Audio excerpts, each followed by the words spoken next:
um, I'm associate professor of art history here at UIC, and I'm delighted and really happy to welcome Christiane Gruber this evening in the Voices lecture series. Christy is associate professor of Islamic art and visual culture at the University of Michigan,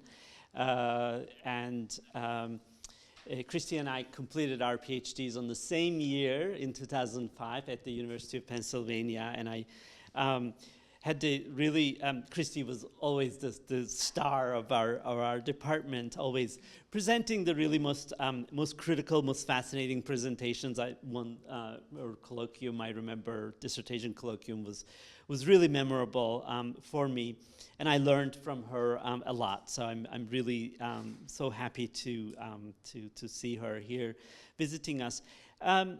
Christy's main field of research is Islamic book arts, while her work focuses on the paintings, miniatures that include the representations of Prophet Muhammad, and Islamic ascension texts and images.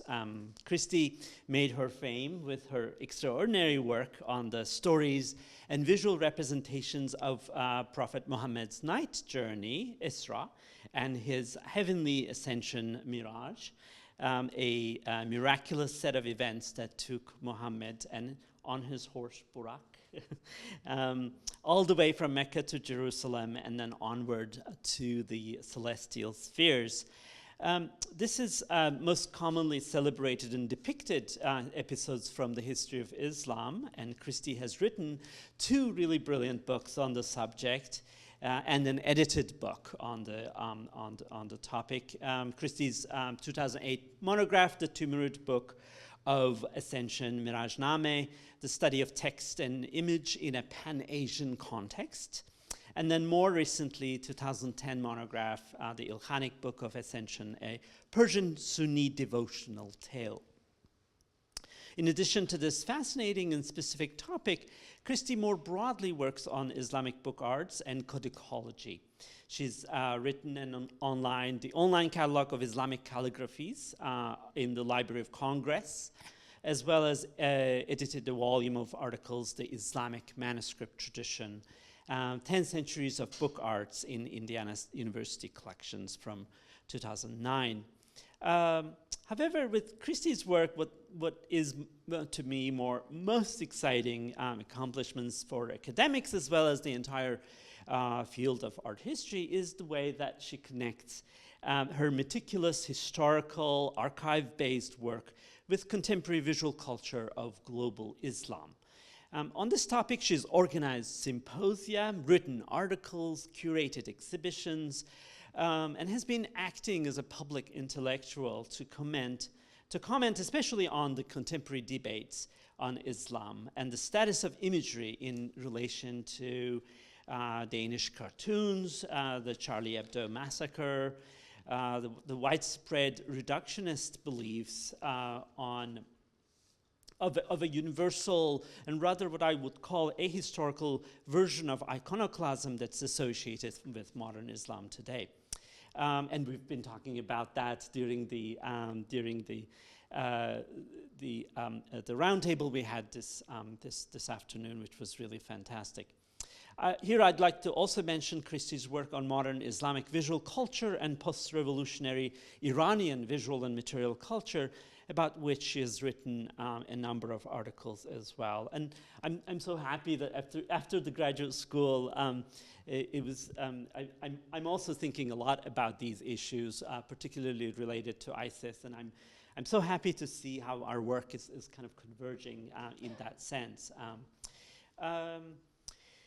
Christy also has co-edited 2 volumes on Islamic and cross-cultural visual cultures, most recently in 2014, The Image of Prophet Between Ideal and Ideology, and 2013, The Visual Culture in the Modern Middle East, Rhetoric of the Image. And along with Nina Khalil, Christy recently curated the exhibit Creative Dissent, Arts of the Arab World Uprisings, in collaboration with the Arab American National Museum at Dearborn. I want to ask Christy, do you ever sleep? I think she doesn't. I think it doesn't sound like.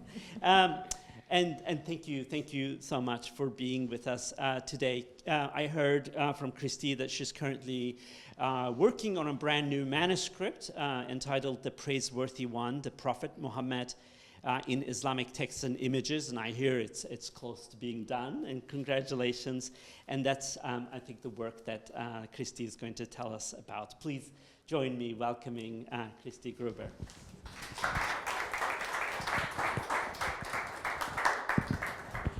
Thank you so much, Amir. Thank you for one of the most wonderful presentations I've ever received. It's always so lovely to come back to an old friendship and to see where your trajectories go. And then, as you said, it seems like we're converging on really important topics today. So I'm really looking forward actually to working and collaborating with you on topics of deep interest to us, but also really important to the world. So thank you for having me, and thank you to my colleagues and to the students who came to today's workshop. I really enjoyed our conversation. It was very energizing and energetic for me. Today, what I'd like to do in my evening presentation is to give you a little bit of an aperçu into some of the materials, the themes, and the problematics that I'm tackling in my next book on devotional imagery of the Prophet in Islamic traditions. So this is almost like a Cliff Notes version, if you like, of a book that is about to reach completion in the next few months. So hopefully this will turn into a nice, beautiful, colorful book in the not too distant future. So without further ado, let me begin the presentation tonight. Notwithstanding the widely held assumption that representations of human beings are forbidden in Islam, figural images nevertheless have played an important role within Islamic cultural and artistic traditions from the 8th century until today. From kings and maidens painted in fresco on the walls of early palaces and bathhouses in the Arab Middle East, as you can see here on the left, to kingly figures in audience or at battle as depicted in medieval ceramics, as is the case right here, to early modern Persian and Turkish illustrated manuscripts boasting extensive pictorial programs, as you can see here, images of human beings have fulfilled a number of functions for both private and public audiences. At times, such images could act as mirrors into contemporary social and religious circumstances, while at others they could provide wishful projections of political or amorous conquest. Regardless of their different media and viewing contexts in different times and places, these types of depictions pay tribute to man's urge to visualize his world quite often in his own image. Within the history of Islamic pictorial and figural arts in particular, images of the Prophet Muhammad likewise have played a significant role in the construction of identity for both members of ruling political elites as well as participants in a variety of faith communities. Many paintings of Muhammad were produced especially between 1300 and 1600, a period of major political and religious transition across the Islamic world. During this time, a number of powerful Turkish and Persian dynasties emerged, claiming a sacred mandate to imperial rule thanks to their adherence to and promotion of the Islamic faith. In their symbolic formulations of rightful rulership, royal patrons and artists were clearly inspired by the model of the Prophet, who was portrayed in both text and images as a divinely anointed monarch, an archetypal ruler worthy of emulation. Although Muhammad was indeed a mortal man and temporal ruler emerging in the full light of history, it is widely believed that his prophetic rank and his proximity to God nevertheless endowed him with trans-temporal dimensions and suprahuman abilities, including the capacity to receive revelations, to perform a range of miracles, to ascend into the heavens, and to speak with God directly and without intermediary. For these reasons, Muhammad also was imagined through a variety of symbolic abstractions, in particular word and light analogies, that aimed to promote his pre-existential nature and his ability to spread enlightenment to mankind through his unequal access to the realm of the divine. So he's both human and he's been touched by the sacred. By means of such metaphors, Muhammad was deemed the ultimate source of authority and spirituality, and hence was deployed as a point of reference within discourses on religious and political supremacy. He likewise was envisaged as an ideal conduit to experiencing the heavenly realms as found within Sufi or mystical practices of devotional prayer and contemplation. So as you can see, these many images of Muhammad as a mortal ruler, as an invoked presence, as a radiant messenger, a pivot of truth and a channel for unity with God, reveal the divergent ways in which the prophet could be imagined in the eyes of his beholders, depending on both need and circumstance. And what is more, such images, rhetorical and sort of imaginary picturations, took on a distinctive visual turn as patrons and artists alike harnessed the expressive power of the visual mode in order to craft and communicate a vision of a prophetic past within the lens of the present. So let's begin to take a look at the images.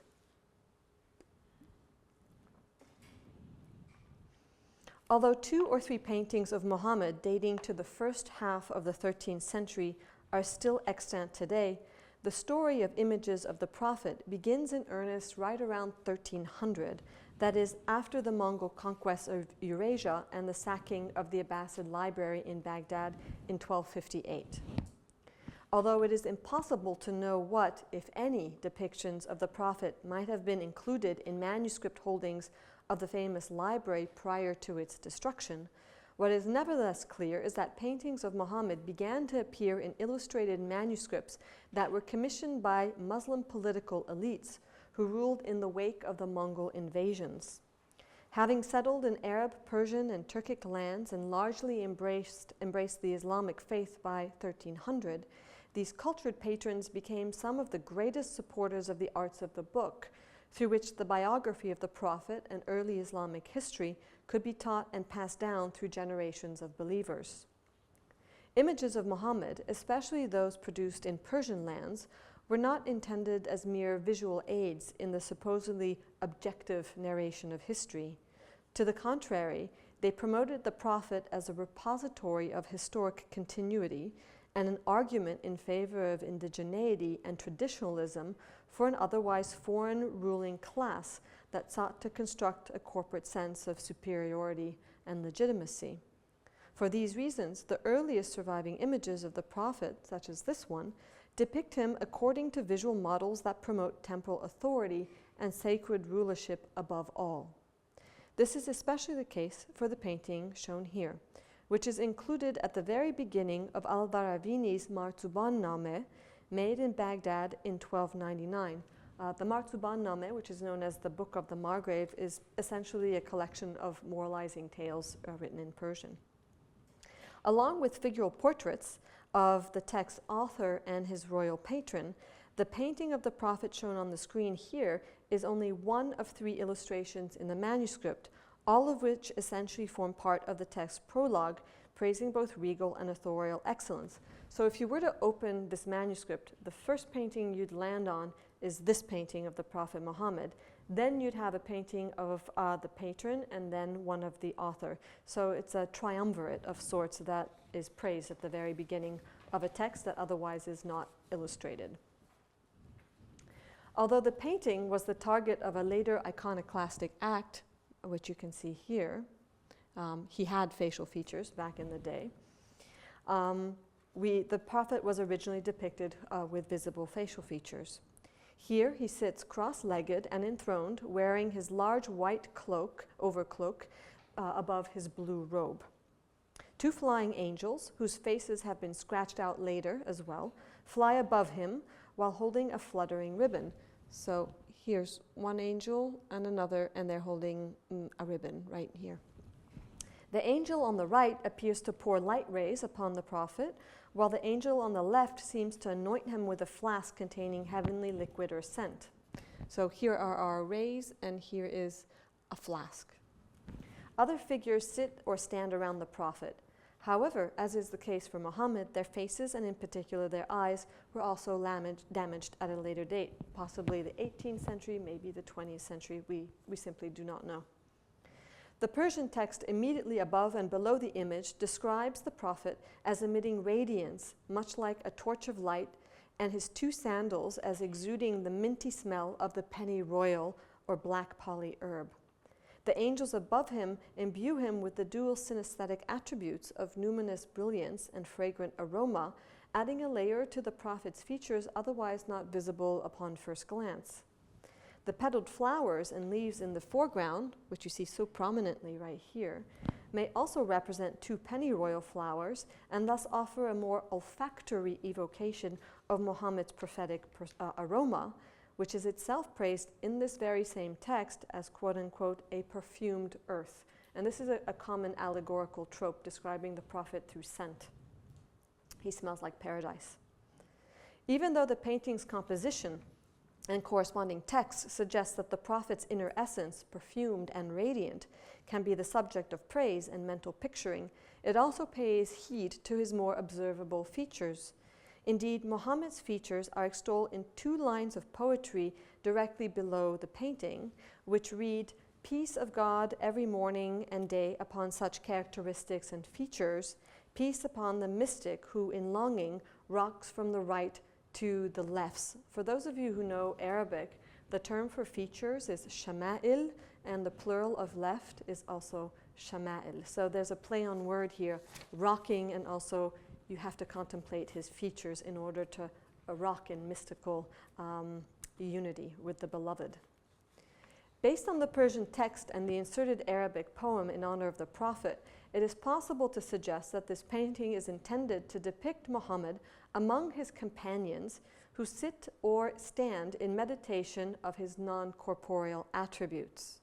The men's postures hint that they are engaged in spiritual reflection and in active prayer. Indeed, they all seem to look up towards a vision of the Prophet, himself rendered sacrosanct by the angels hovering and protecting him from above.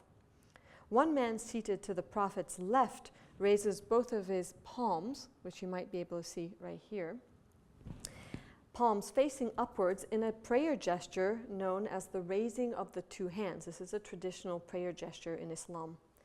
Swaying back and forth, seated or raising their hands in prayer, the onlookers in the scene are engaged in a visually rapturous praise of the Prophet, his physical characteristics, so his shamahil, his facial features, and his more spiritual attributes, that is, his light and his aroma. Theirs is a devotional meditation that engenders a visualization of the Prophet seated in majesty under the protection of angelic beings that anoint him with heavenly radiance and heavenly scent. The depiction of Muhammad in the Book of the Margrave gains further layers of meanings when it is viewed in relationship to another painting that appears just 5 folios later within the same manuscript. In this scene, the enthroned ruler is depicted in the composition's center. He may represent Al-Varavini's patron, a vizier who was active in the first decades of the 13th century, or else the unnamed sponsor who commissioned the author's text copied and illustrated in 1299. Although the sitter's identity remains unknown, he's clearly of high and perhaps even royal standing.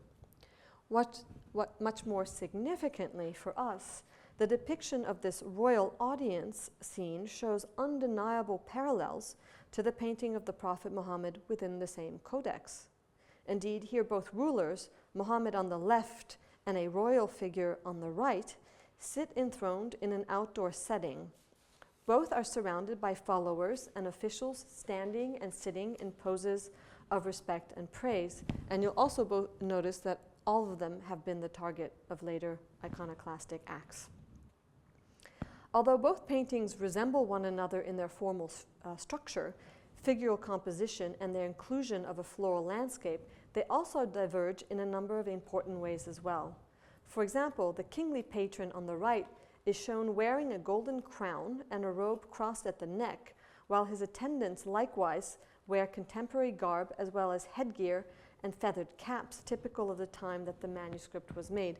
So here are some of the feathered caps, and here's the gold crown and they're sitting on stools.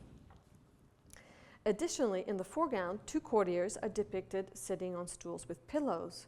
From the crown to vestments and furniture, these many details were intended to reflect ceremonial fashions and effects current in elite circles at the time that the manuscript was produced. On the other hand, in the painting of the prophet on the left, details are intended to suggest a distant past. The prophet wears his burda, or overcloak, this white overcloak that actually covers his turban, and not a crown.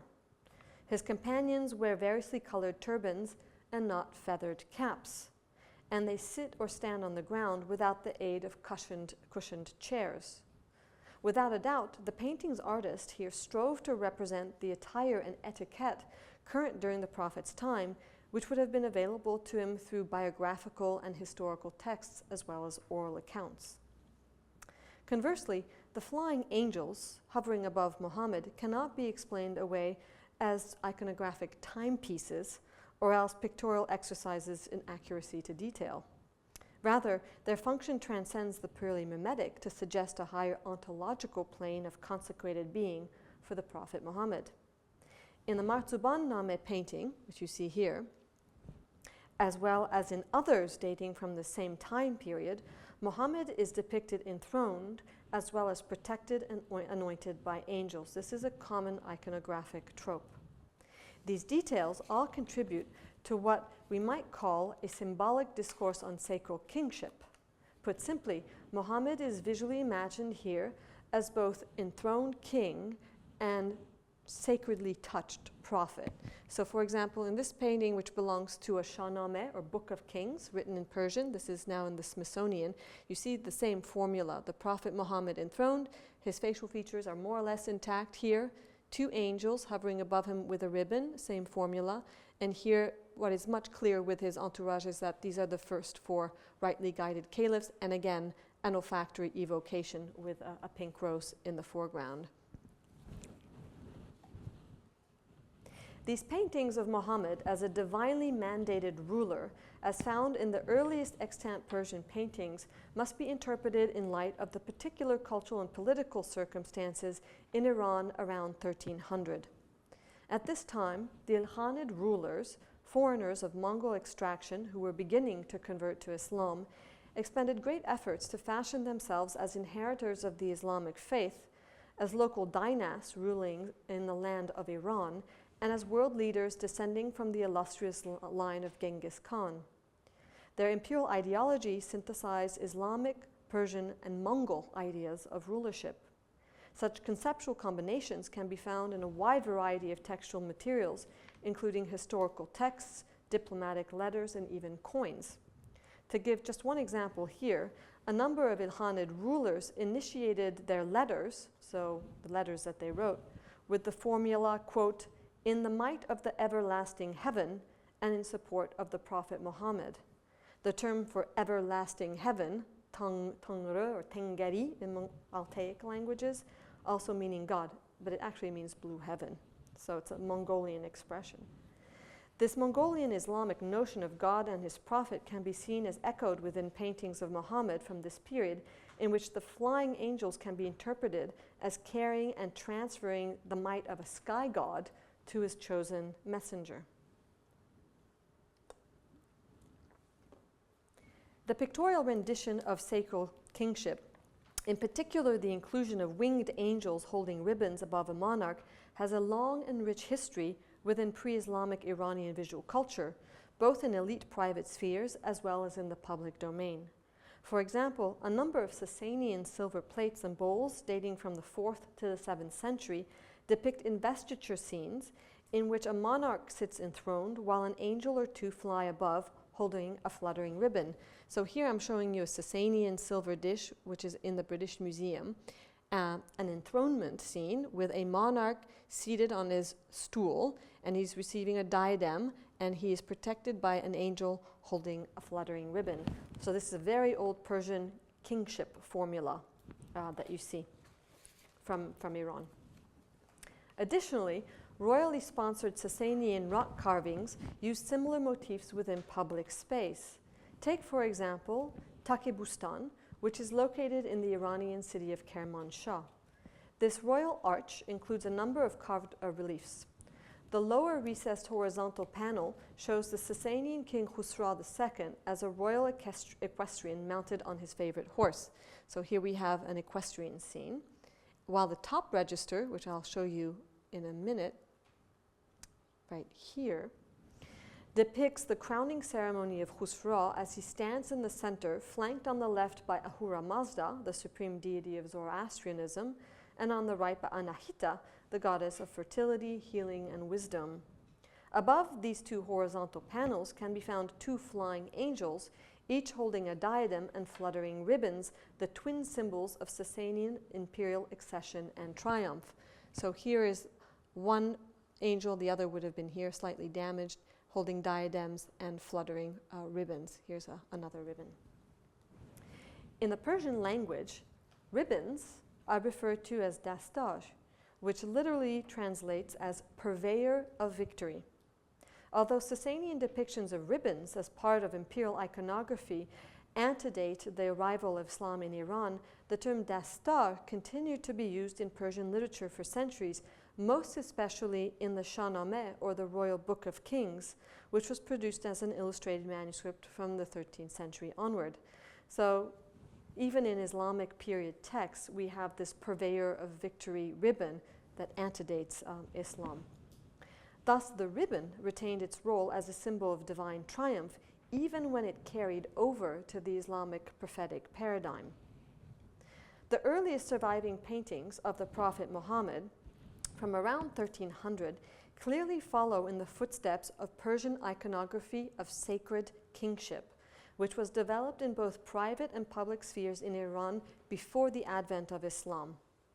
Images of cosmic rulers evidently endured well into the Islamic period, and such images, whether of a king or a prophet or something in between, tend to depict an exalted protagonist seated or standing who is invested with the right to temporal rule through God's angelic couriers bearing the dastaj, a ribbon that functions as a visible material sign of the abstract concepts of sacred protection and divine triumph.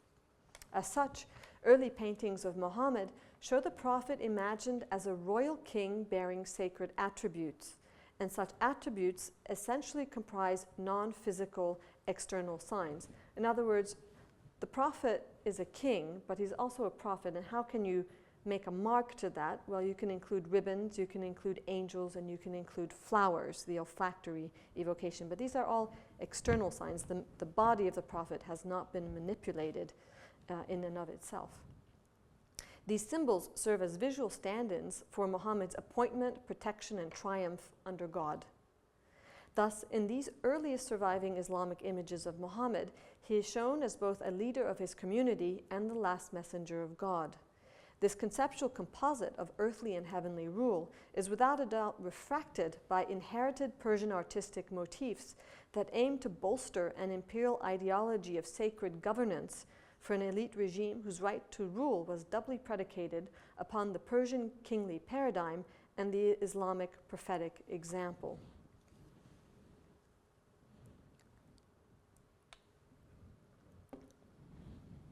And then something changes.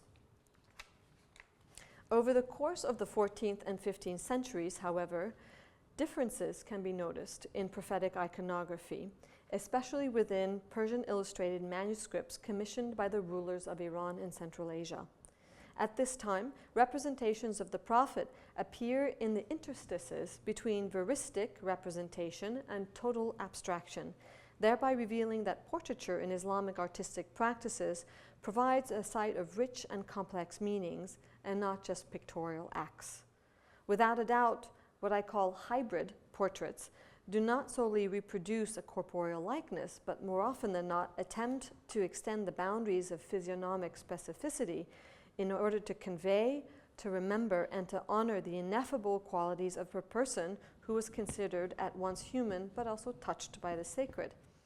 Such portraits, these hybrid portraits, include inscribed prayers either below or above the prophet's facial veil, which you see here, and we'll get to this image soon.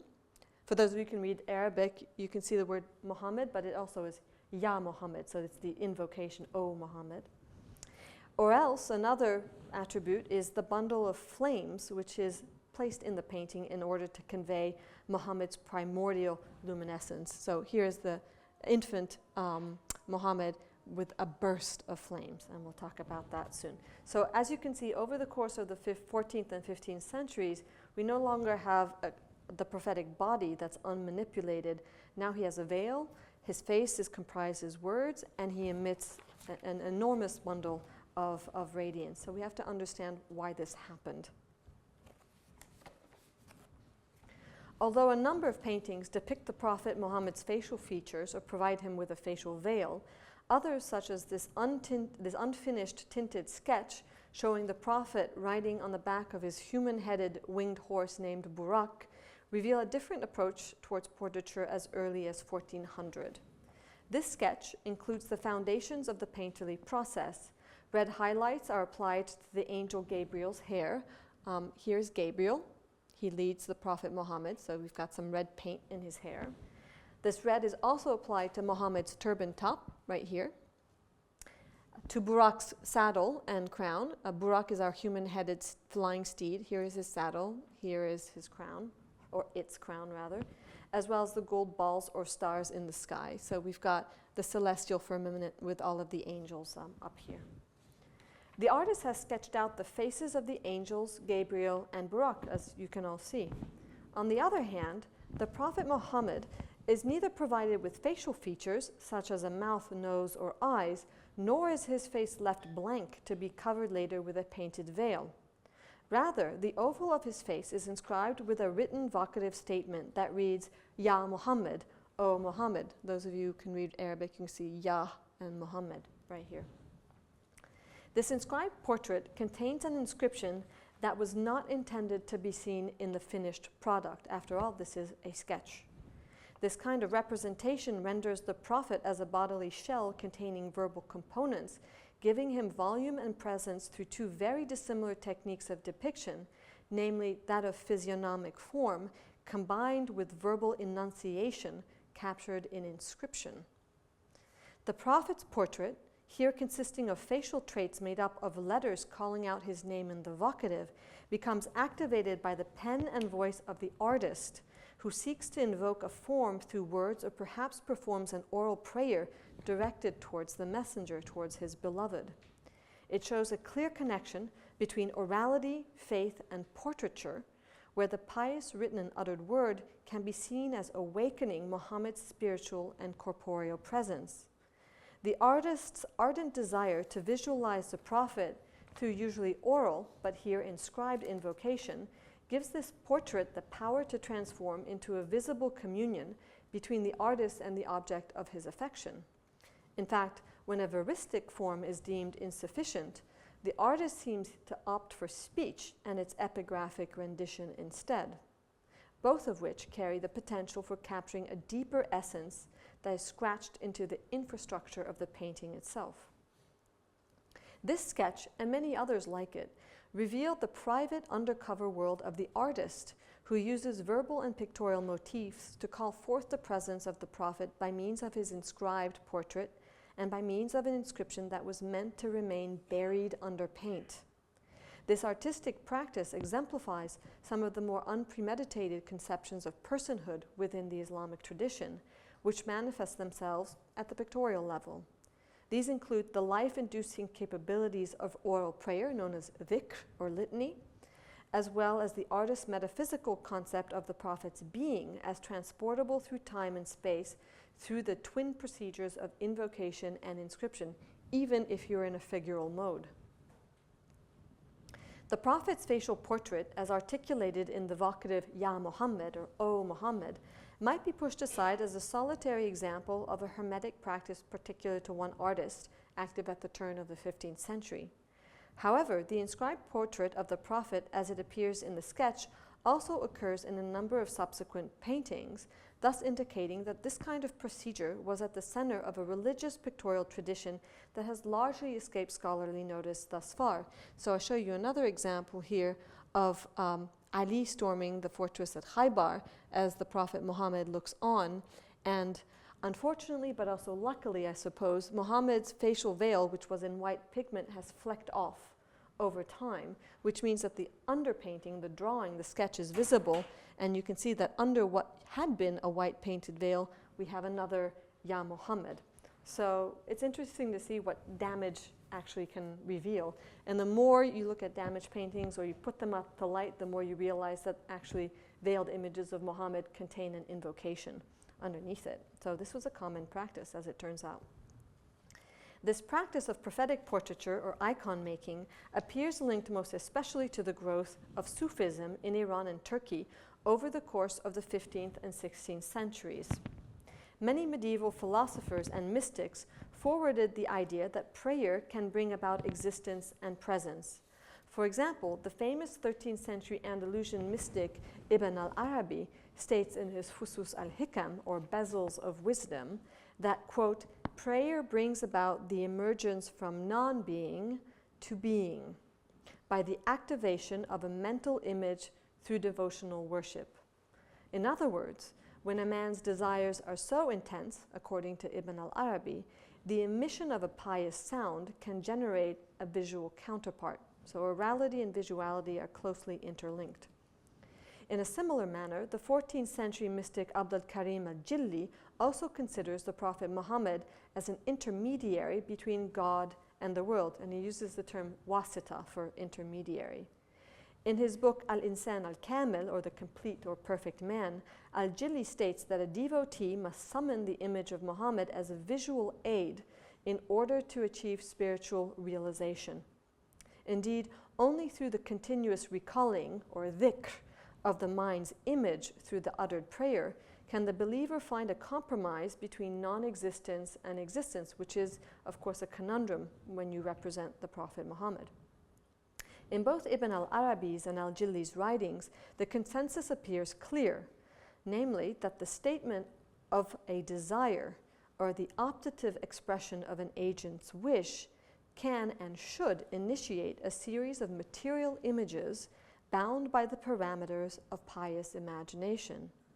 In such cases, the visual act of picturing Muhammad is thought to achieve its ontological realization only through the imaginative force of oral praise, and that's when the image really gets generated.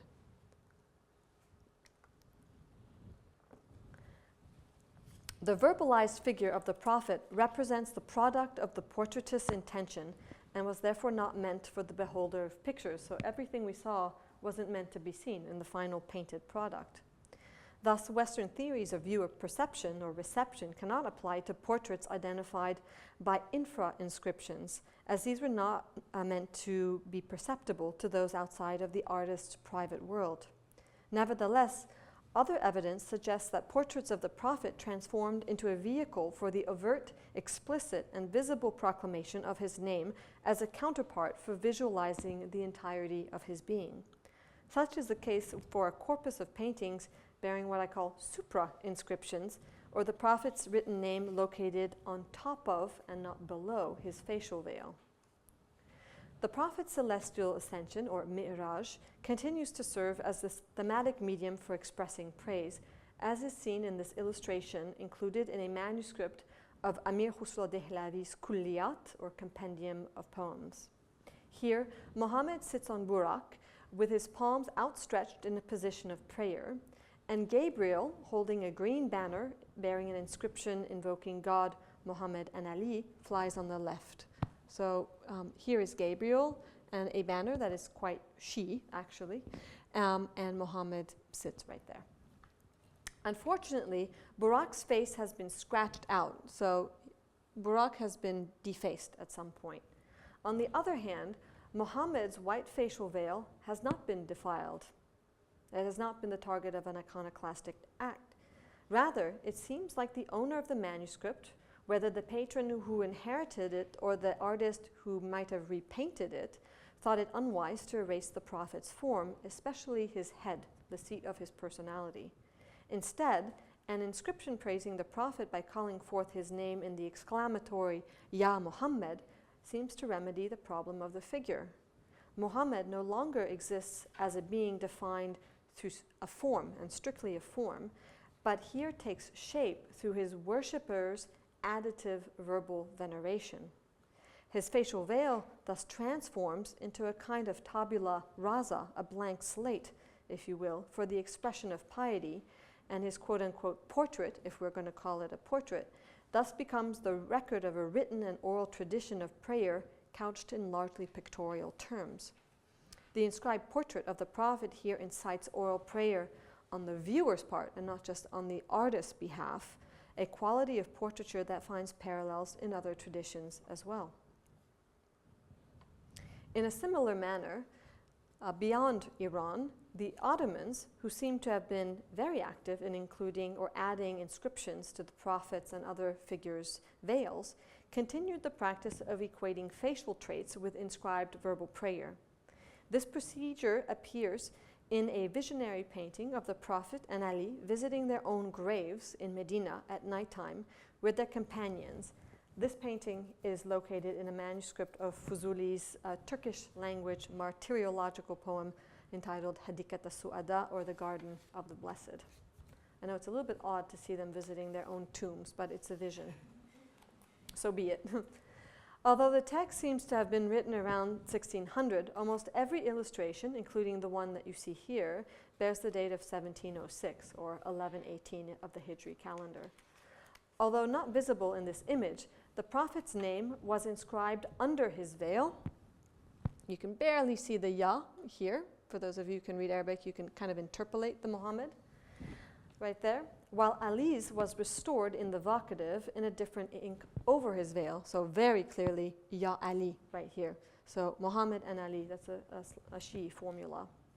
Unlike the Prophet and Ali, other persons such as Uthman and Omar in the lower right corner had their names simply labeled on their turbans and not proclaimed on their faces. And that's interesting to me.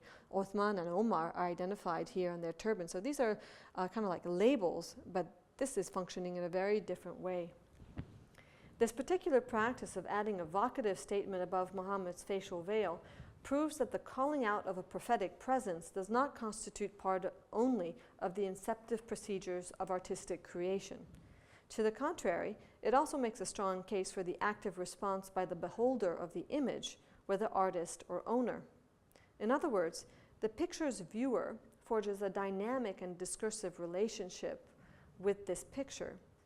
That is, the painting tells a story in pictorial terms, while the viewer can inscribe pious meaning into its pigments. So there's a give and take, there's a repartee. In other words, the observer acts with and through the image.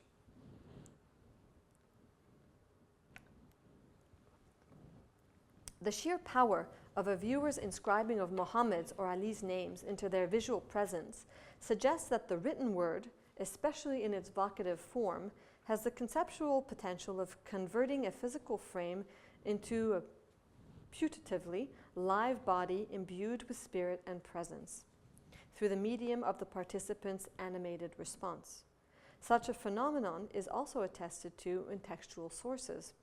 For example, the 15th century author Al-Jazuli notes in his highly popular prayer manual entitled Dalail al-Khairat, or Proofs of Good Deeds, that a certain man felt the transfigurative intensity of writing down Muhammad's name. So you have to imagine a man writing Muhammad's name. The man admits, quote, "As soon as ever I wrote the name of Muhammad, peace be upon him, in a book, I spoke a blessing on him, and my Lord granted me what my eye had not seen, nor ear heard, nor has occurred to the heart of a mortal man," end quote. For Al-Jazuli, then, the written word, coupled with a blessing or an oral speech act, transforms an epigraphic symbol into an instantaneous visionary experience of the totality of the prophet's being.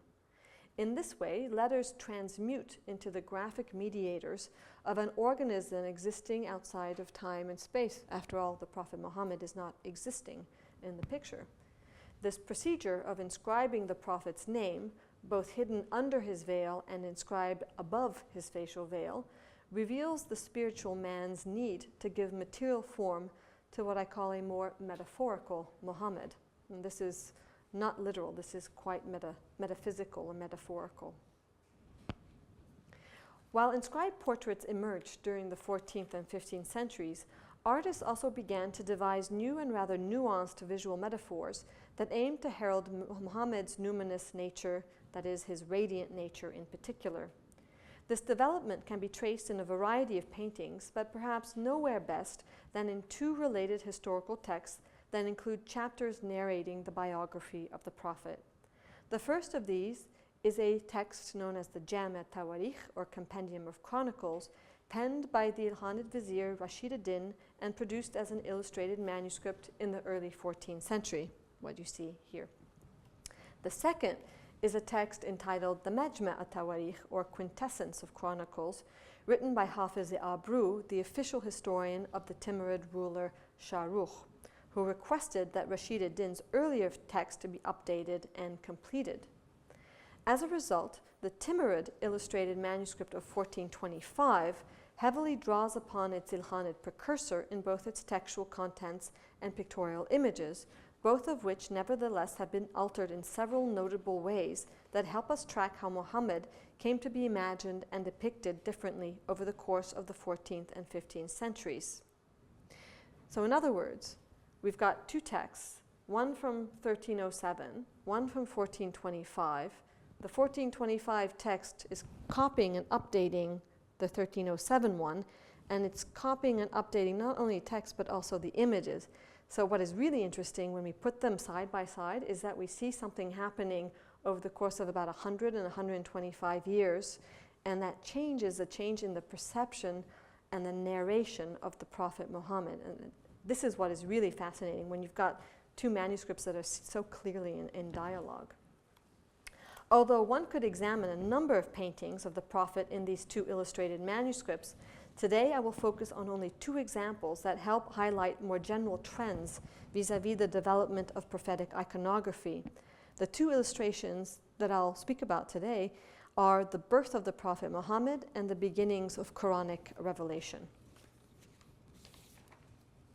both of which, of course, are momentous events. In the Ilkhanid illustrated manuscript of Rashid ad-Din's Compendium of Chronicles of 1307, the biography of the Prophet begins with a description of the birth of Muhammad to his mother Amina. This section comprises only 2 lines of text before the painting at the bottom of the folio and none thereafter, in which the author simply records a statement by the Prophet's companions, noting that Muhammad was born in Mecca during the year of the elephant. So the only text we have on Muhammad's birth are these 2 lines after the chapter heading saying this is the birth of the Prophet. Besides noting that Muhammad was born in Mecca during the year of the elephant, the equivalent dates are also provided in accordance with the regnal years of the Sasanian monarch Khusra Anushirvan and Alexander the Great. No Islamic calendrical equivalent is provided, most likely because the lunar calendar of Islam had not yet been established. It took several years for it to be established. The textual section on the Prophet's birth is thus incredibly brief. Devoid of particulars and explanations, its only concern consists in establishing the accurate year of Muhammad's birth per 2 of the major calendars in operation at the time. Despite the brevity of Rashid ad-Din's account, the painting nevertheless expands the narrative of Muhammad's birth, which is really no narrative at all, by offering visual details that help fill in the gaps left by the text's overwhelming silence. Here, in the horizontal register's central bay, Amina, the Prophet Muhammad's mother, is covered in a sheet as she reclines on a pillow, while a midwife and other servant ladies tend to her. The newborn Muhammad is swaddled in a cloth, his body's contours and his facial features clearly visible, right here. He is held aloft, not by individuals, but by 2 angels, the second of which holds what appears to be a lamp or a golden censer right here. And this inscription, by the way, is from a later date. It's just identifying the scene. In the right register sits an old man with a walking stick, and this is most likely Muhammad's grandfather, Abdul Muttalib, while in the left register stand a number of women, most likely his potential foster mothers, as well as an old lady hunching over her walking stick. And something has happened to her face, too. Turning to the Timurid manuscript of 1425, which is copying our earlier manuscript, a similar scene of Muhammad's birth is likewise included in the quintessence of Chronicles. The painting retains the horizontal format and the three-part registers, here divided by a wall decorated with blue revetment tiles. In the center of the image, only a reclining Amina and two angels holding Muhammad and a lamp or censer remain. The lady servants that were included in the previous painting have been omitted, perhaps to emphasize the centrality of the birth event proper. Unlike the Ilkhanid manuscripts, whose entry on Muhammad's birth comprises only 2 lines of fact-centered information, the Timurid text, which if you're looking at it, you'll see is quite lavish right there, includes a much more elaborate entry highlighting a number of other details related to the Prophet's birth. So somehow in the space of 100 years, Muhammad's birth text has amplified to 5 folios and not 2 lines of text. For example, the text relates that when Amina was pregnant, she received a revelation from heaven informing her that she was carrying a quote-unquote blessed creature and the seal of creation who must be called Muhammad, a name meaning the praiseworthy one or the one who is praised. So Muhammad is a praise name. The text continues by recording Amina as having stated that she saw a light emanated from Muhammad at his birth, and this light illuminated the entire world. Pavilions in the Levant were lit with his radiance, which rose upwards and reached the heaven and stars. And in fact, it's the radiance of Muhammad that lit the stars. Moving past this description of Muhammad's primordial light, the text then discusses the signs of Islam's impending ascendancy at the times of Muhammad's coming into the world. Such signs, which are quite cosmological actually, include the destruction of all the idols at the Kaaba, the extinguishing of all fire in the Zoroastrian fire temples throughout Iran, and the smashing of the 12 parapets of the Arch of Khusro Anushirvan. So this is, of course, the center of power of Sasanian Iran. From predicting Islam's triumph over Arab polytheism and Persian Zoroastrianism to projecting the Muslim forces' military victory over the Sasanians at the Battle of Ctesiphon, the birth of Muhammad takes on cosmic proportions here in the text, begetting a sacred and inevitably successful course for Islam, especially in its Persian geocultural milieu. So the text has been expanded, as has the painting. The Timurid painting does not address the collapse of the old world order at the time of Muhammad's birth. Instead, it takes up the theme of Muhammad's glowing light, as it is described in the text proper. Here, the swaddled newborn, whose facial features remain visible despite a loss of pigment, is surrounded by an aureole, which transforms into large flames of light that branch out to the left and the right of angels. So here is this flaming nimbus, and it's almost like branches. It goes out this way and then out that way. Really large flaming halo. The gold pigment is further emphasized by the bright blue of the revetment tiles in the background, a color itself suggestive of the skies and thus the abode of God. Through these pictorial alterations, the Prophet's birth is no longer a domestic scene populated by earthly personages, as is the case for the Ilkhanid painting above. Instead, over the course of a century, both text and image show Muhammad's coming into the world as occurring in a quasi-celestial sphere inhabited by angelic beings sent unto mankind to announce the arrival of a pre-existent effulgent prophet who is about to begin a whole new world order. Such Timurid visual augmentations of Ilkhanid paintings of the Prophet appear rather common. To briefly show another example of this phenomenon, we may turn to the illustration of the beginnings of revelation, or wahi, at which time the Prophet Muhammad was granted recitations of the Quran through the angel Gabriel. Within the Ilkhanid painting that you see here, and here is a close-up of the painting, the Prophet Muhammad sits outdoors in a rocky landscape, his hands resting upon his knees. He has 2 long hair plaits. These are his prophetic tresses. The texts say that he had either 2 or 4. A beautiful beard and a white turban. As he looks towards Gabriel, the crowned angel approaches him while pointing with his index finger a gesture commanding that Muhammad recite in the name of the Lord. The pointing of the index finger is known as the tahleel, meaning there is no God but God, one.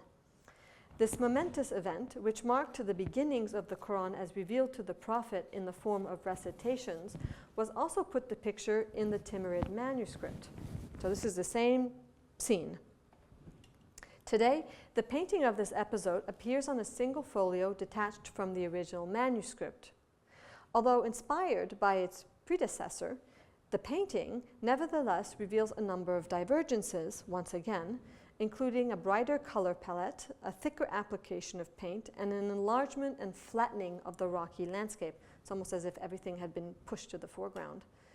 Beyond these stylistic changes, one last modification can be detected, and that is the addition of a gold flaming halo to both the Prophet Muhammad and the angel Gabriel. So in the previous painting, you will have noticed Muhammad didn't have a halo, and neither did Gabriel. So comparing this to this and this to this is interesting to me. In juxtaposing these Ilkhanid and Timurid paintings of the Prophet's birth and the beginnings of revelation, we cannot fail but notice a number of pictorial changes as Persian book arts developed over the course of the 14th and 15th centuries. These changes, however, involve not just style, but also content. In the case of prophetic iconography, new content is in fact Muhammad's flaming halo, a pictorial device whose philosophical underpinnings are expressed in a variety of antecedent texts. Within literary sources, the analogy of light is adopted as a consistent rhetorical device to describe the Prophet's more sacred qualities.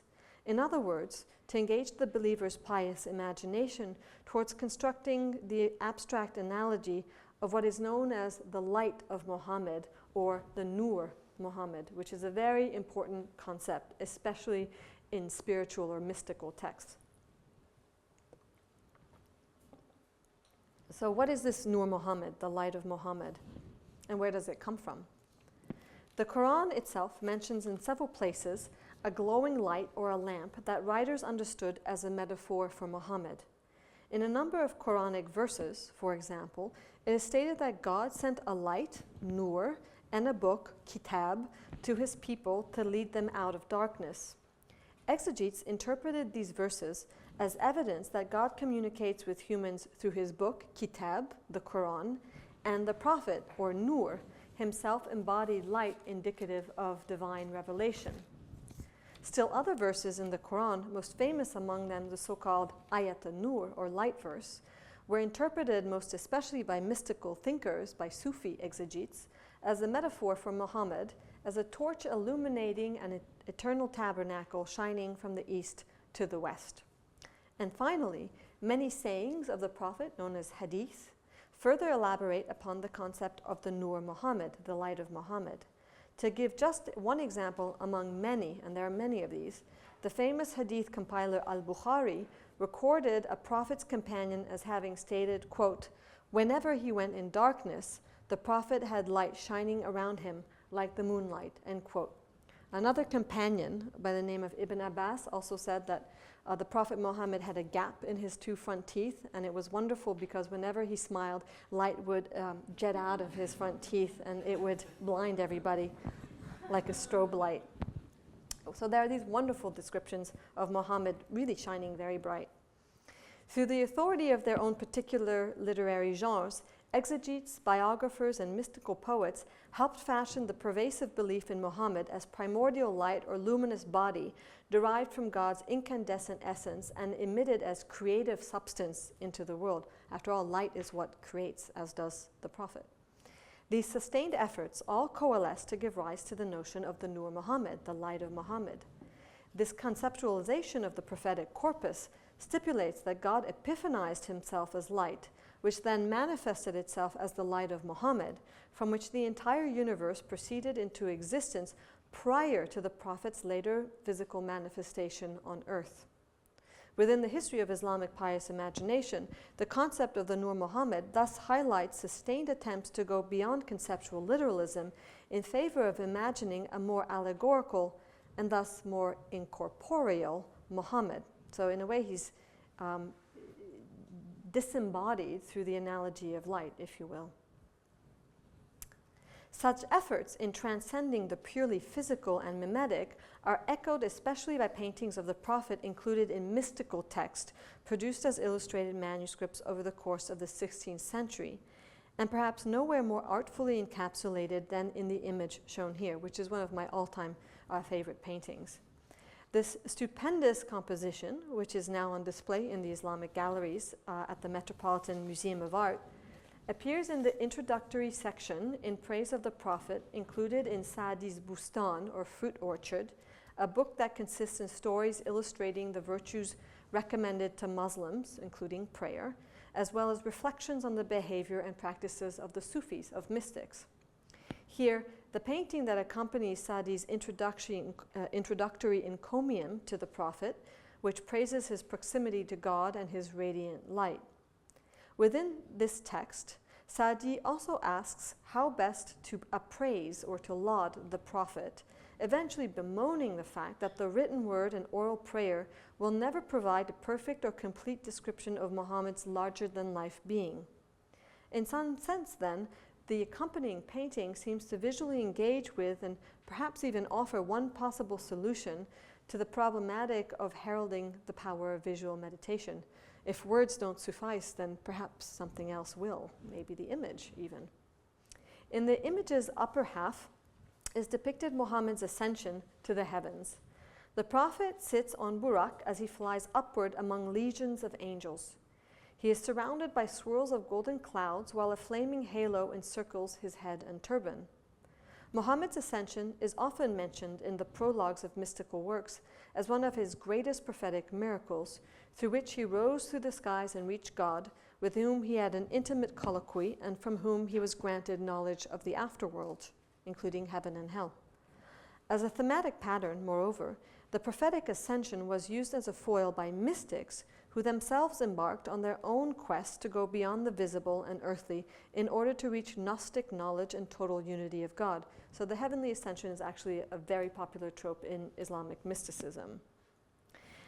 As a tribute to Muhammad's highest miracle and as a metaphor for the spiritualist journey towards the divine, the Prophet's Mi'raj, or ascension, has been a prominent theme for representation in Turco-Persian painting both before and after the 16th century. The painting, therefore, must have drawn upon older precedents, including the famous Timurid illustrated Book of Ascension, which you see right here, and other single-page paintings of the Prophet's ascent, which oftentimes depict Muhammad astride Burak and surrounded by angels.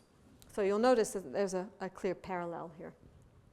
However, what is noteworthy about this ascension painting on the left is the fact that Muhammad is depicted not solely in the skies or rising above Mecca.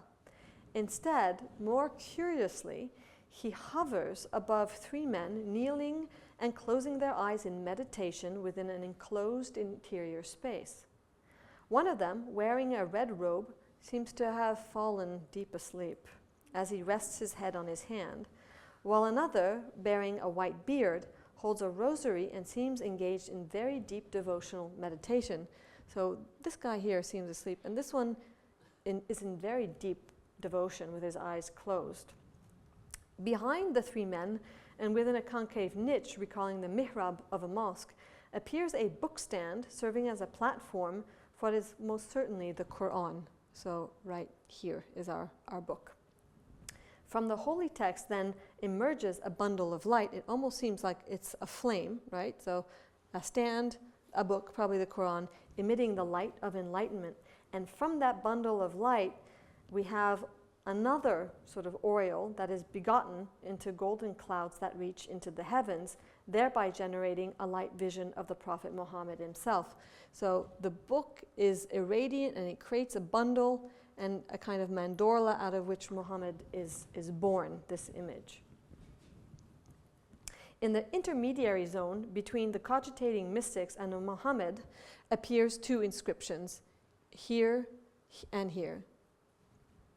Above the building's entrance door on the far right, the Shahada is inscribed within a horizontal frieze of blue panels, As many of you know, the Shahada is the proclamation of the faith, there is no God but God, and Muhammad is his messenger, one of the pillars of Islam. This creed praises the oneness of God and the selection of Muhammad as the messenger of God unto mankind. The second inscription on the left continues in this vein, declaring that God is alone and has no equal. The painting's inscriptional contents thus glorify Islam as a monotheistic faith, herald the supremacy and singularity of God, and attest to the divinely decreed apostleship of the Prophet Muhammad. Its details taken altogether, the painting therefore seems to portray a dream vision of the Prophet by mystics engaged in deep devotional contemplation while sitting in a mosque. As such, the painting offers a symbolic completion of Saadi's textual praise, which he himself bemoans as incomplete. With regards to dreams, the Prophet Muhammad himself is recorded as having stated that, quote, "One who sees me in a dream, it is as if he has truly seen me, for Satan cannot impersonate me," end quote. This is what's known as a literal dream. The visionary dream is therefore believed to inch closer to ontological reality, filling in the gaps created by the constraints of verbal expression. Within this framework, the painting essentially functions as an external visualization of what essentially is an internal practice of pious imagination. It's a dream painting, after all. In other words, the picture is intended not as picture, but as picturation. It is not a literal depiction of a perceived reality, but rather an inducement to a dream vision. In the process, it eloquently highlights one of the paradoxes of the pictorial mode, in which and through which the believing viewer is challenged to overcome optical perception in order to secure a quote-unquote real vision of the heart and not of the eye. And this is what makes this painting so interesting and paradoxical. A real vision is not the painting, but the dream vision of the Prophet Muhammad, who nonetheless appears in the painted page. Paintings of Muhammad, made between 1300 and 1600, clearly demonstrate, as we've seen today, that a putative ban on figural imagery has not historically constituted the principal driving force behind the metaphorical and non-figurative elements used in representations of the Prophet. To the contrary, the overwhelming belief in Muhammad as a quintessential ruler, as an invoked presence, as a primordial flux, a perfect man and a vision of the faith, compelled writers, artists, and devotees to engage in deeply articulated conceptual thought, and as a result to experiment with a wide variety of highly creative visualized abstractions. So it's a challenge. Paintings of the Prophet are thus suggestive rather than directive, and invite an activation on the viewer's imaginative faculty in the service of imagining both power and faith. And finally, these types of images also challenge us, students, scholars, and admirers of Islamic art, to transcend today's pressures and presumptions about Islamic image-making practices so that we may critically assess, reconstruct, and preserve these pictorial traditions. Without the shadow of a doubt, such painterly monuments contribute in rich and praiseworthy ways to the artistic patrimony of Islam from its beginnings until the present day. Thank you very much.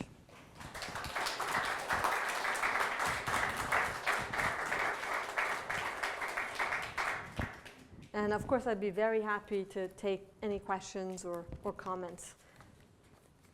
Any feedback always helps me chisel and expand the book project. Yes?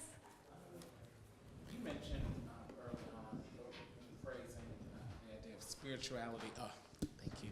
You mentioned early on in the presentation the idea of spirituality touching humanity, or humanity touched by spirituality. And then the word nur came up as for light, and then the imagery with the light surrounding Muhammad's head. I'm just wondering if some of this imagery is allegorical to, say, a practicing Muslim of engaging with the Quran as a source of light and to be touched by the nur, and that the human engaging with the Quran is that human touched by the spirituality, as it was with Muhammad. So maybe the defacing of it places the practitioner in that same position of being, surrounded by that light. Just something that I thought of. That's a wonderful question, and nobody's asked me that question before. And that's a really fascinating, I think, way of thinking about the Quran and Muhammad as a double phenomenon, if you like. Exactly. I think that's what that's where. So the believer can interact with kitab, with the book, the mother of books, the Quran, and the Quran is believed to give light and guidance, huda, right, and nur. So that's really what revelations are. They're a form of enlightenment into a divine spirituality of sorts for a community of believers. So the book leads you to light through enlightenment. So you've got that one kind of paradigm.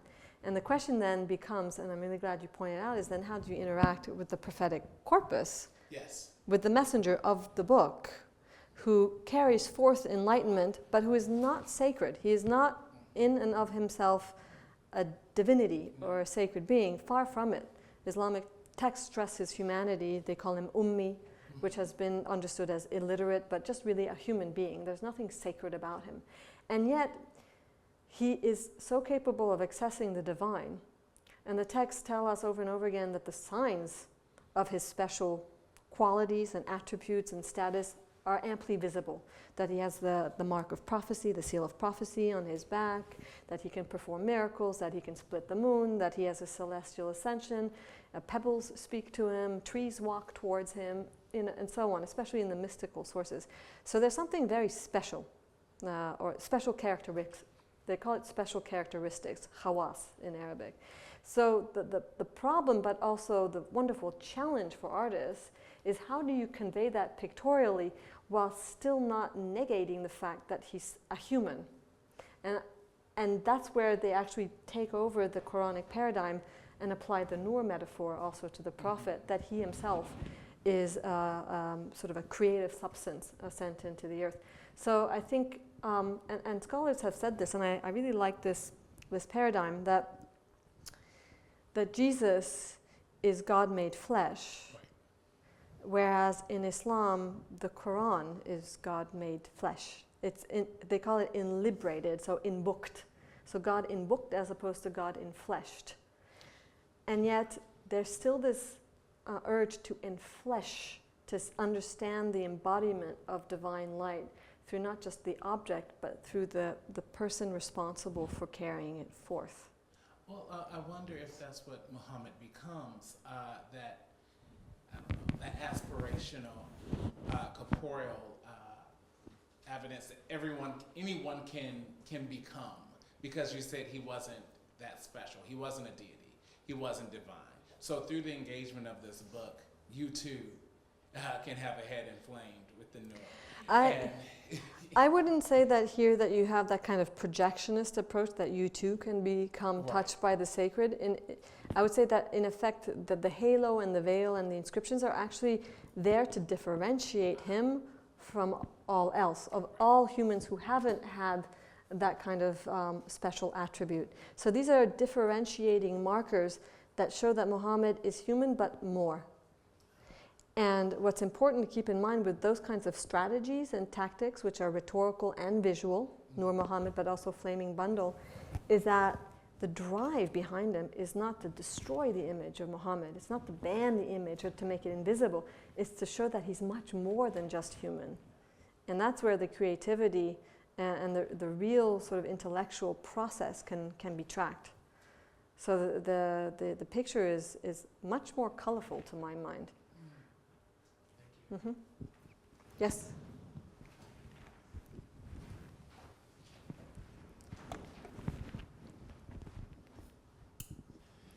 It sounded, especially in the early part of your talk, that many of these paintings, maybe all of these paintings in these first centuries, were privately commissioned and privately owned.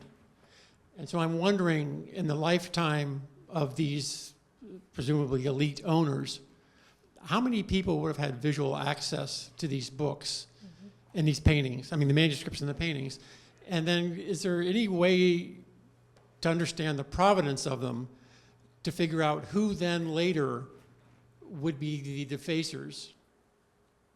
That's a very, very good question. It's a two-part question. So the first part is who would have had access to these materials? All the way up until the advent of the mass media, these images of Muhammad existed in very private and highly restricted spheres. It was very expensive to commission an illustrated manuscript. So by far and large, the viewers comprised royal patrons, princes, viziers, and other palace officials or well-to-do individuals. And the people who could have access to those illustrated manuscripts were those in those individuals' immediate entourage, their family members and individuals that worked with them. So this was a very restricted phenomenon, not widespread. And that brings up the challenge, at least for me, is originally these manuscripts were not meant to be seen quite publicly, and yet as a scholar we speak about them in the public domain. So there's a little bit of an uneasiness to them. And yet today there are also very public images of Muhammad produced in certain areas of the Islamic world. Now when it comes to defacement, many of the indications that I've come across, and I've come across one source from the 17th century by the Ottoman writer and traveler Evliya Çelebi, a very famous travelogue known as the Book of Travels. And this man records that he went to an auction of beautiful books in the city of Bitlis, and this dealer wanted to sell a beautiful manuscript with figures in it, and then a crazy Turkmen without manners, who was quote-unquote a maimun, a monkey, went and defaced the images in this illustrated manuscript, at which point the chief judge of the city arrested him and dragged him in tar for having destroyed an item that was of financial worth. And that episode, to me, which is one of the only episodes of iconoclasm I've seen recorded in textual sources, shows that you have both individuals who want to sell and make money off of illustrated manuscripts and consider it a form of cultural heritage, and then others who see it as completely prohibited. So even within Islamic traditions, as soon as these manuscripts exited the private sphere and then went up at auction, for example, a more public sphere, then you have that nexus of contestation that plays out in really interesting ways. So I would say that it's a phenomenon that dates from the 17th century onward, once the manuscripts started to be taken out of private royal collections and then went up at auction. But most of the defacements that I've seen are from the 20th century. And then there are other manipulations that I don't call defacement, but they're additions. So for example, just one example, some paintings of the Prophet Muhammad from the early 1300s, which were made in Iran at this time, same period as these, very similar. Made in 1300, but somehow they made it to Istanbul, and today they're in the palace, Topkapı Palace in Istanbul. They probably made their way from Iran to Istanbul around the 1500s, and then they were looked at and used for Ottomans to make their own imagery. And while they were in the Ottoman painting atelier, somebody came and decided that you couldn't have images of Muhammad like that, and they painted little white veils on top of Muhammad's face. And these are probably from the 16th or 17th century, these veils. And so the conservators in the last decade or two were at a loss as to what to do, because the original paintings from the 1300 had Muhammad's facial features, but an added addition to this chain of contributions was the 16th century Ottoman edition of white facial veils. So do you take them off or not? So when they were first published, everyone thought that Muhammad had a facial veil painted in the 1300s, but then the conservators said, no, let's take them off. These are added. And so about a decade ago, these facial veils came off, and it was shown that this was just a contribution, that in the 1300s, Muhammad was depicted veristically, and by the 16th century, there was a shift. And so you see these very different, but not mutually exclusive additions and manipulations and destructions over the course of centuries, and they all have a certain different kind of practice or agenda to them. So it's quite varied. I hope I answered your question. The audience for a given painting might be from 10 to 100 people in the lifetime of the person who commissioned that painting? Perhaps even more, because many of these manuscripts were passed down through the generations. From I mean, the lifetime of the person who commissioned it. oh yes, yeah, 10 to 100 maybe? yes, I would say so, 10 to 100. And then if you look at it over the longue durée, so over the centuries, you'd have several hundred, perhaps 1,000, but not more than that. Yes. Thank you. I wanted to think a little bit about the contrast between the inscription of Ya Muhammad on top of the veil and then underneath the veil, and the different kinds of work that does. So you've been, I think it's really lovely how you talked about the way in which the visible Ya Muhammad becomes integrated into a kind of a devotional practice on the part of the reader. Right? Yeah, and viewer. not just the viewer, and not just the artist. So that the book itself, you could say, and perhaps in the case of texts like the Buddhistan, the text and the image work synergistically to sort of impel the reader, viewer into devotional practices, right? In the case of the Ya Muhammad, the utterance underneath the veil, if I understood you correctly, you were saying that the artist puts that there as a part of his own process of calling forth an imagination. Exactly. Of the Furtive and generative. Right, right. So I wonder, though, if there's something more to that, in the sense that, what this reminds me of is talismanic uses of words, right? And of the efficacy of words beyond just through the utterance of the human, but the way the word itself activates some force in the world, right? And talismans very often are there to be, or have to be concealed in order to be effective. That's right. So a question that this maybe raises is whether the manuscripts and the images within the manuscripts also channel certain other kinds of forces, such that the book itself becomes a sacred or some spiritually efficacious presence that is valuable, not just for pedagogical or for spiritual sort of devotional reasons, but in itself there's something blessed about it because of or through the activation of these words that are hidden somewhere underneath the image. I wonder if something like that would make sense. I think that makes a lot of sense, actually. And that nothing has been really written about that, except for one article that I find really useful, entitled Muhammad, a Talismanic Force. Staples, I think, is the author. So I like thinking also of the concept of Muhammad as a talismanic force, that he can bring blessings, he can bring therapy, he can bring cure, spiritual cure. Of course, there's this concept of the Tibba Nebi, of the medicine of the prophet, prophetic medicine. And the fact that it's furtive, especially the infra inscriptions, it's almost like a talisman that has been folded up, and you're not quite sure what the contents are, but you know it's there. And the image of Muhammad, in a sense, functions in the same way, because you know you've got something that's bundled up or enwrapped or encloaked. That is this image that represents the prophet, but you don't know really what's inside, because Muhammad is not in the painted image. But what you might not know, or what you might know, is that you've got this evocation of Muhammad through the word, and the word, as you note, is very important in the talismanic and the amuletic arts, just inscribing something, even imbibing the word. And this leads me to sort of my final point, so I'm really glad you brought this up.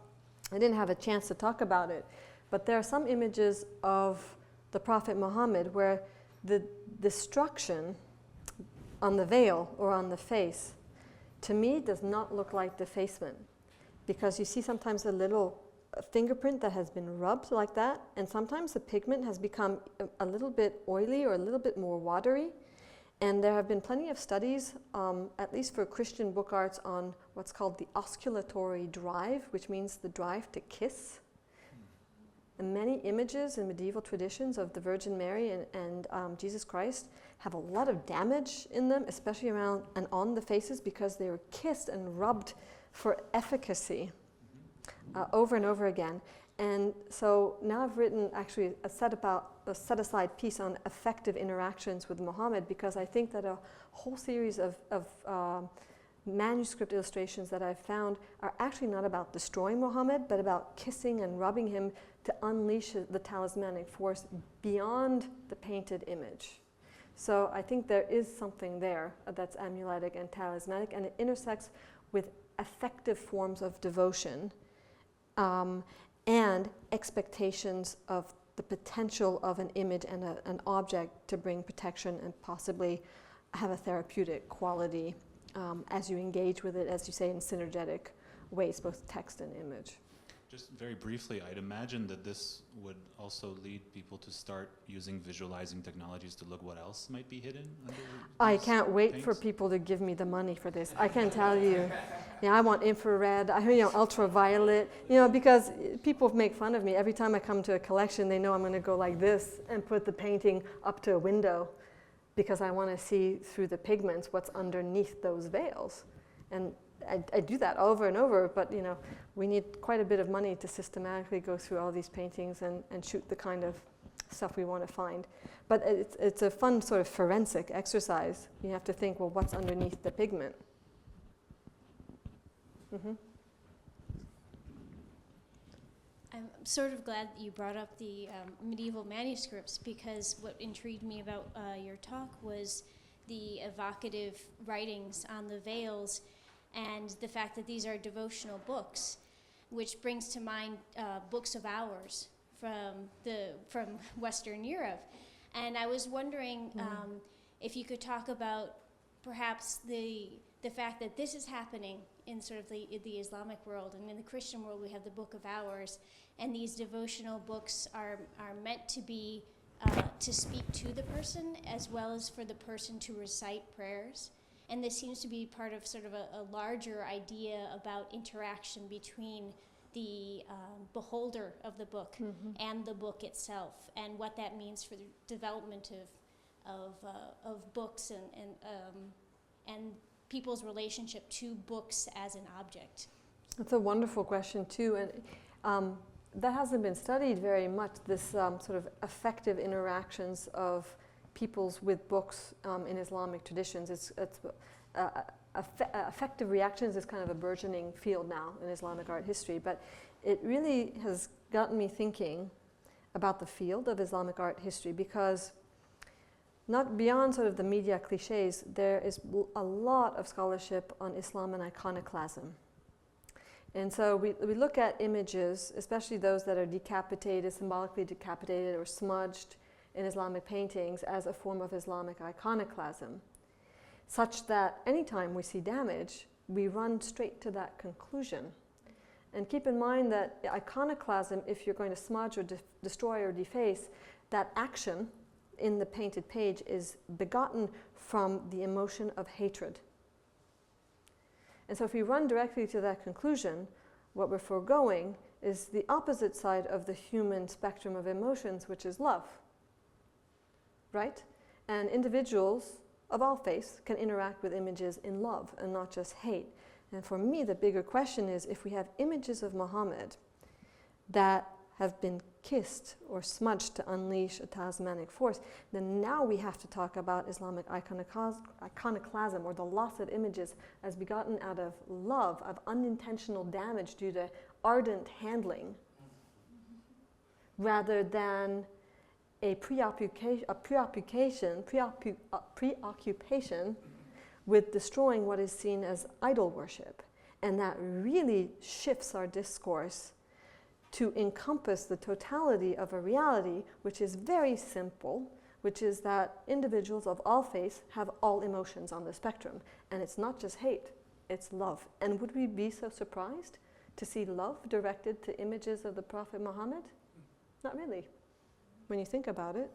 And yet somehow it seems strange to even lift this as a possibility.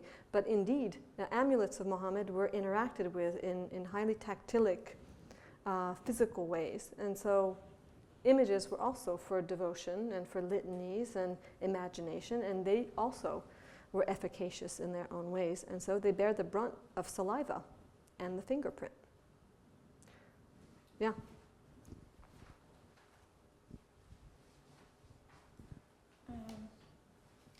So, as I know, once Islam was forced upon Persians, it had such a huge influence on even Persian poetry and literature.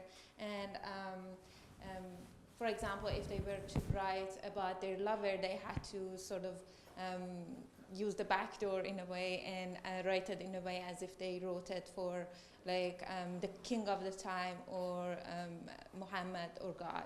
So I'm thinking about the pressure that artists had to go through at that time, and if you even consider that through your research. What kind of pressure are you referring to specifically? Like maybe, I don't know if they were to, pressure was from the kingdom oftentimes. So the king was to execute any, I know poets that were not to write to praise the king of the time.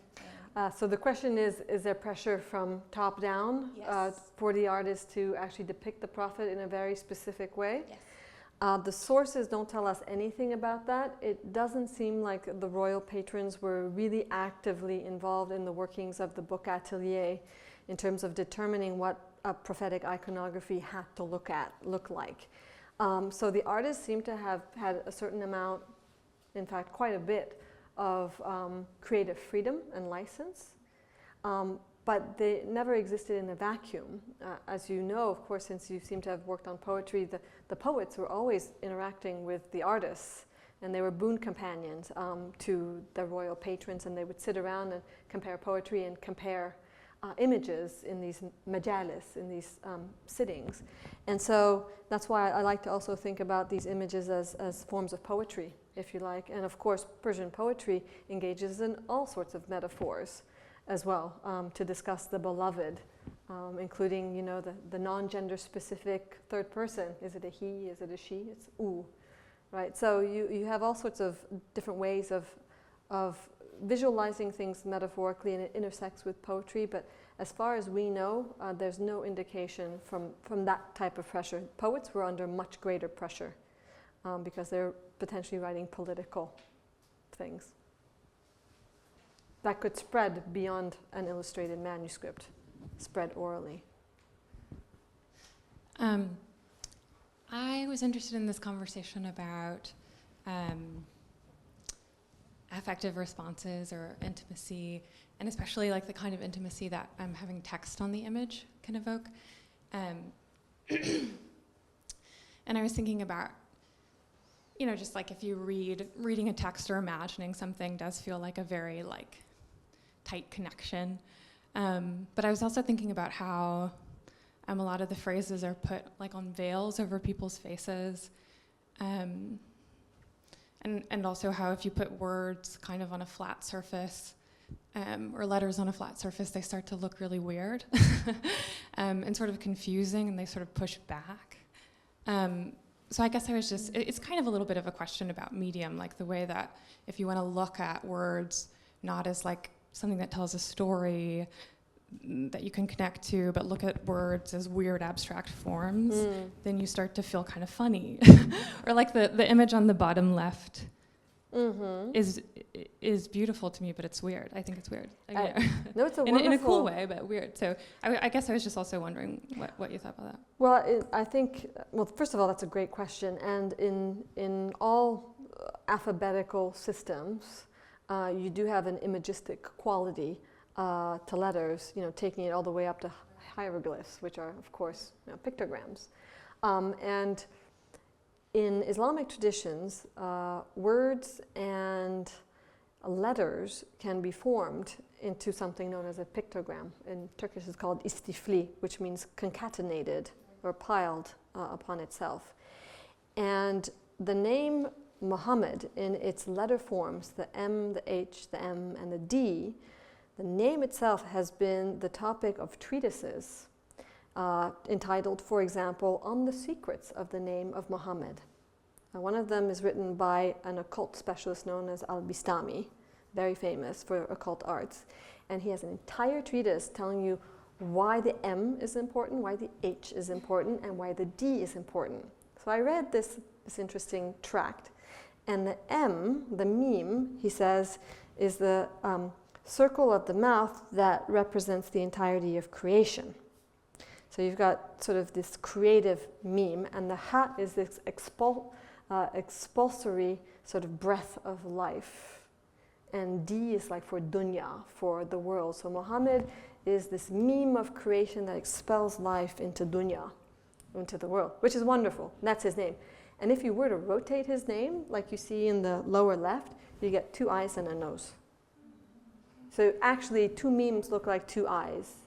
And the word for eye in Arabic is ayn, which also means spring or source. And Muhammad is the source of faith. So he's the double meme that enters as a breath or as a light into the world. So you have all of these tracks. You're not supposed to see that Muhammad, but you see it, of course, in other veils. So you can actually, if you wanted to, not just read or invoke the name orally, you could actually project facial features and the metaphorical interpretations of those letters inside his name. So in a way, it's like the letters aren't strictly abstract. They're not strictly abstract, and nor are they strictly literal. And depending on who you are, you get to determine how you want to see that name as the viewer. So you've got a spectrum of choices as the viewer. If you're the one seeing the Muhammad, if you're the one inserting Ya Muhammad, you yourself, if you're the one writing it, then there's let's say, a range of possibilities for you to interact and metaphorically perceive that which is that you want to actually see beyond the painted image. So the image is actually not the final point, it's actually an invitation into many other possibilities.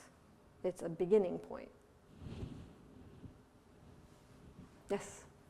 Thank you for a fascinating talk, presentation.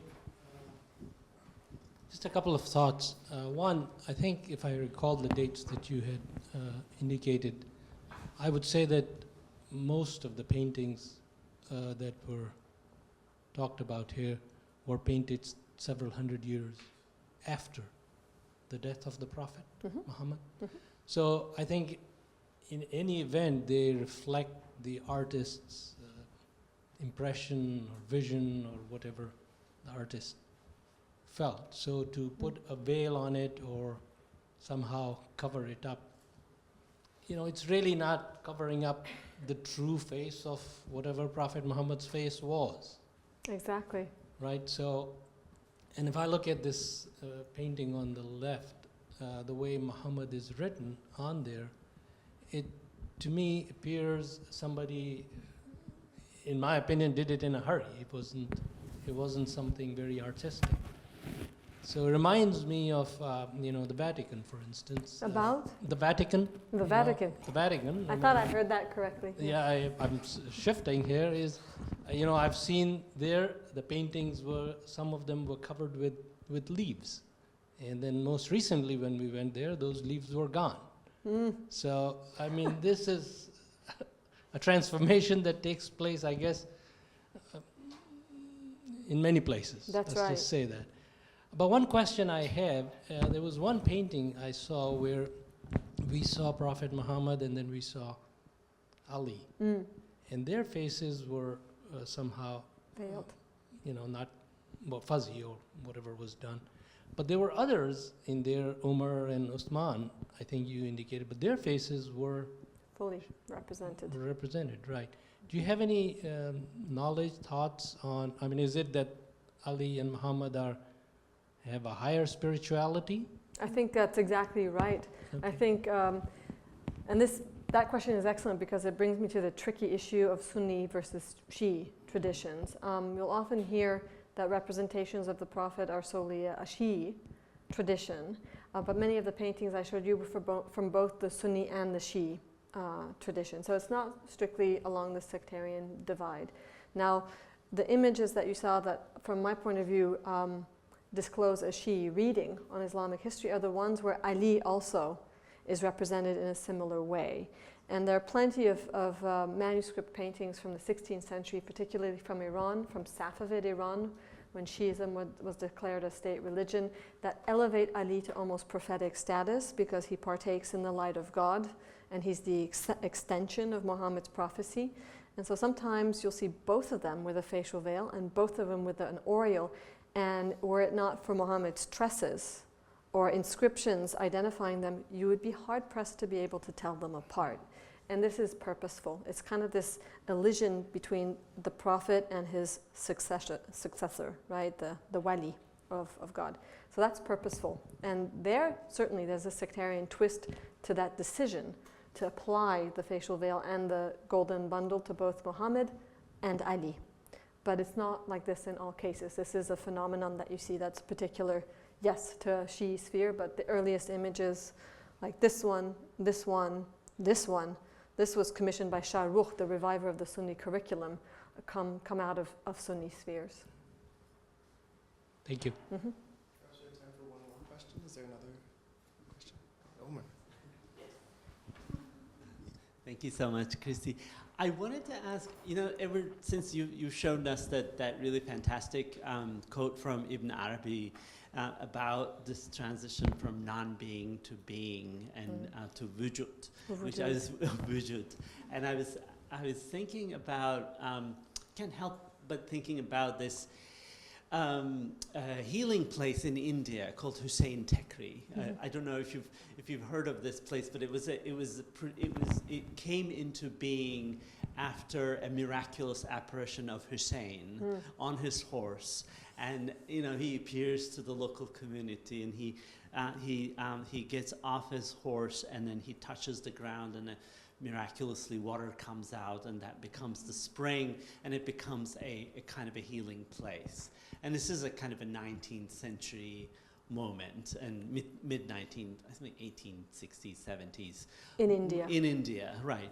And I was thinking, in where I work, do field work in Konya, for example, we run into all these stories about, companions of Muhammad, and somehow anchoring these historical figures of Islam to the local topography, the water, and them living in that particular landscape, and locating them. And I was just wondering, in terms of this very fascinating transition in the representations of Muhammad, whether there has been any work about this sort of incorporation of vernacular stories and storytelling traditions, and kind of just relationship with Muhammad has been kind of absorbed or sort of incorporated into this visual culture.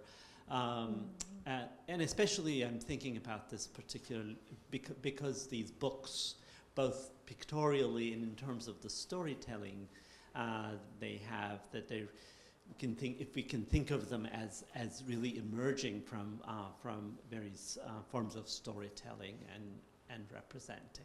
That's a great question. There's not that much work on it, that topic, but there is one very important manuscript known as the Book of Eastern Exploits, Khavaran Name, by Ibn Husam, and it's fully illustrated, and it's the epic exploits of Ali. He kills dragons and monsters and so on, and it's basically in the dastan genre, in the folklore and storytelling, sort of epic tale genre, and that manuscript is believed based on very local oral tales that are of an epic quality. And so Ali becomes this sort of epic hero per the formula that was in oral storytelling in Iran. And of course, many of Ali's exploits include Muhammad.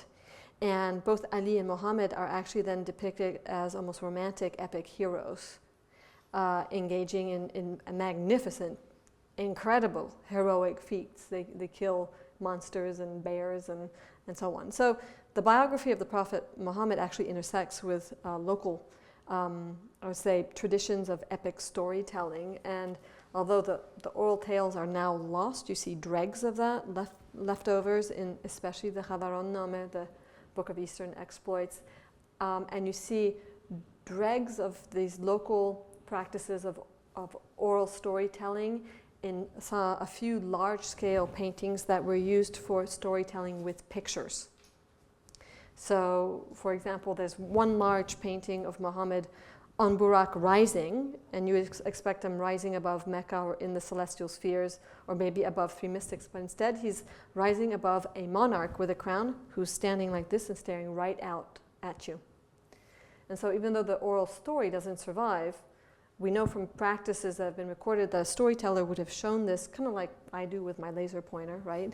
With the stick, and he would point and tell his story about Muhammad.